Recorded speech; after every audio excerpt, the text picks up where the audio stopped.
Today, we're going to talk about like the bottom feeders, the bottom dwellers, teams with the lowest win totals. Oh my God, the Texans are really 4.5. It's the first time I've seen that. Geoff, oh man, tell me why you're going under. I mean, I could pick just about 10 reasons why I'm going under here, but let's just target the schedule to begin with. I mean, this is a team that's drawn the AFC East and the NFC West. I mean, 4 teams in the NFC West have win totals of 8 or better. Like, they're all projected to be winning teams here. So I don't know how you can pencil in a win there. Then you've got the Dolphins, Patriots, Bills. They get the matchup with the Jets, but I mean, is it really like that good a matchup for them? I mean, the Jets by week 12 might actually be like a competent team. So, I mean, I don't really know. They haven't really added anything of note on defense here. Like I said, the schedule is brutal. If this team doesn't win one of its first 2 games against the Jags, first 3 games, against the Jags or the Panthers, definitely 0-16, in my opinion, is on the table here. So, okay, yeah, I'll take the under. What about, you mean 0-17 since there's 17 games? Yes. Even worse. That's fantastic. I love it. Very Lions-esque of them. Bukes, where are you going? I honestly couldn't remember if they were even involved in the draft. I had to go back and figure out when they actually was their first draft pick, which was in the 3rd round, I think it was. So you're looking at this 4.5, win total. And it's like, where are those 5 wins going to come from? Because I think it's very likely, no matter what happens with Deshaun Watson off the field, on the field, like, he's not going to be very much involved. Even if he is involved, who is he going to throw to? Like, their depth chart right now is Brandon Cooks, Randall Cobb. I mean, Cooks will probably be out by week 3 because he always gets hurt. Then you got Randall Cobb. I think he's like 1 year away from using a walker to get on the field. Like, where are they going to get any of this production at this point? So I just, there's no scenario where I'm like, I am going to put my hard-earned money on the over 4.5 win total for the Texans. So the under is obviously the play here. Okay, so it was the 2008 Detroit Lions went 0-16. So we could see the Texans become the first 0-17 team in NFL history. Speaking of the Lions, though, Bukes, 5. 5 is their total right now on the DK Sportsbook. Over or under that?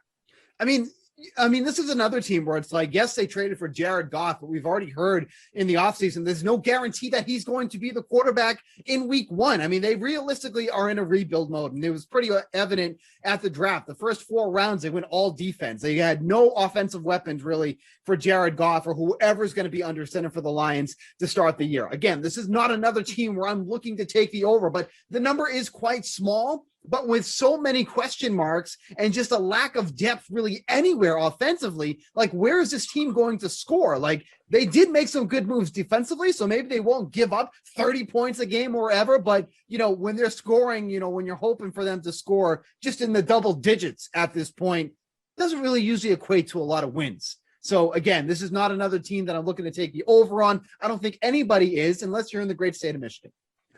Oh, that's right. And Dan Campbell, taking over here. Yeah, let's see how long that lasts, too. Well, no, hold on. Because Slate's, our producer, has put in a fun little graphic in Slack. He's talking about how he would literally just want to have a legit pet lion on a big chain as his pet. So how many wins does he have to get to earn and be allowed to have a real lion there on the sidelines? Uncaged, Geoff. 1. I mean, if the Lions get 3 wins, it might actually be like a good season for them. I mean, again, I look at this schedule and you tell me where the wins are here. San Francisco, Green Bay, Baltimore, Chicago at Chicago, the first 4 weeks. I mean, this is another team that's just drawn a terrible schedule. They've drawn the NFC West. They've also drawn the AFC North. So they get Cleveland, Pittsburgh, Baltimore, and an improved Cincinnati Bengals team. They're not going to be favored in any of these games. Oh, man.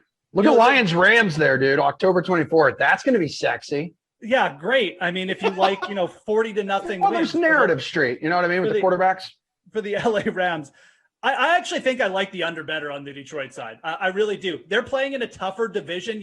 At least with the Texans, maybe things go AWOL in Jacksonville or the Tennessee's defense just plays terrible again, or like Carson Wentz is terrible. There's at least like a path there where they could pick up some division wins. If Aaron Rodgers stays in the division, Minnesota maybe doesn't have a good defense, but the Lions aren't going to outscore them. I mean, there's just no path here for anything of note. Brashad Perriman, Tyrell Williams, probably both going to be hurt by week 3, so they're not going to outscore anyone.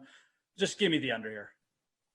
Okay, with the Jacksonville Jaguars, who you have mentioned multiple times, I don't know, are they using they're like watching Netflix on your Wi-Fi or something, Geoff? They've got real estate in your head. I know you're going over because you and I have talked about this multiple times because of your obsession with the Jaguars. But Steve, over or under 6.5 wins for the Jags? I think it's a legitimate chance that they go over. I mean, I like a lot of the defensive moves that they made during the offseason. And one of my favorite moves this offseason, I feel like is one of the more under the radar ones, was adding Marvin Jones to the team. Like getting that veteran presence to surround himself with all these young kids, including obviously Trevor Lawrence, giving him that trusted target that he can go downfield with. I mean, Marvin Jones is still a pretty good deep threat on, he just wasn't really able to showcase it in Detroit. So I love the moves from Marvin Jones. I think it's going to be like a move that, come like week 5 or 6 will be like, oh yeah, that actually probably was a pretty good acquisition by the Jaguars. And I think that's going to be a pretty big difference maker. So you add that with the defensive signings that they made during the offseason, I think they can go over that 6.5 total. Obviously, it's lofty because of where they were last year. And obviously, what are we going to see from Trevor Lawrence when he gets into the league? But, looking at it now, it feels like it could be a little bit higher. It could honestly be at 7.5. So if I like if I'm at somewhere at 7.5, I'm certainly taking the over at 6.5. We have 2 minutes left in the show. Geoff, is there anything you want to add to that? No, pretty much everything that Steve said is what I back as well. Okay, cool. I do believe the Jags and the Bengals play on like Thursday Night Football around like week 4, which will be another sexy quarterback matchup. So Bengals at 6.5. Again, less than 2 minutes left in the show. Geoff, where do you want to go? I would lean over here as well. I mean, I like the moves the Bengals have made. They strengthened O-line. They really gave Joe Burrow like an elite weapon in the passing game. I mean, that's what they needed to do. They just need to keep building those lines, and they've kind of done that. They don't have a terrible schedule either. They got Carolina. They got the Jets on the schedule.